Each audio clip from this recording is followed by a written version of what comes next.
കല്യാണത്തിൻ്റെ തുടക്കത്തിൽ ആർക്കും അങ്ങോട്ടും ഇങ്ങോട്ടും സ്നേഹത്തിന് കുറവൊന്നുമില്ല.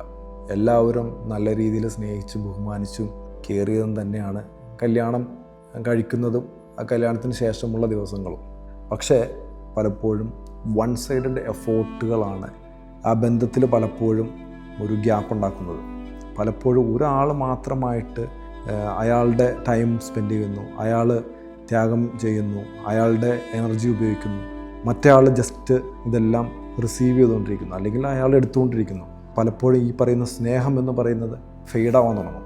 ഈ പറയുന്ന ഒരു അവസ്ഥയിൽ നമ്മളൊരു ഈക്വലായിട്ടുള്ള ഒരു സപ്പോർട്ട് അല്ലെങ്കിൽ ഈക്വലായിട്ടുള്ള ഒരു ഇൻവെസ്റ്റ്മെൻറ്റ് രണ്ടുപേരുടെ കയ്യിൽ നിന്നും ഇല്ലെങ്കിൽ, സൈഡിൽ നിന്നും ഇല്ലെങ്കിൽ, പലപ്പോഴും ഈ പറയുന്ന കല്യാണത്തിൻ്റെ ആദ്യത്തിലുണ്ടായിരുന്ന സ്നേഹവും താല്പര്യവും കെയറും എല്ലാം പയ്യെ കുറഞ്ഞുകൊണ്ടിരിക്കും.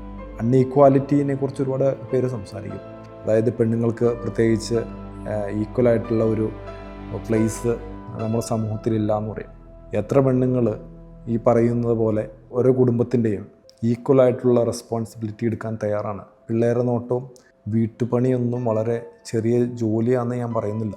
ഞാൻ പറയുന്നത് എന്താണെന്ന് വെച്ച് കഴിഞ്ഞാൽ അതിലും വലിയ ടെൻഷൻ എടുത്തിട്ടാണ് ഈ പറയുന്ന ആണുങ്ങൾ ഈ അറ്റം കൂട്ടിമുട്ടിക്കുക എന്ന് പറയുന്നത് എക്സാക്ട്ലി കറക്റ്റാണ്.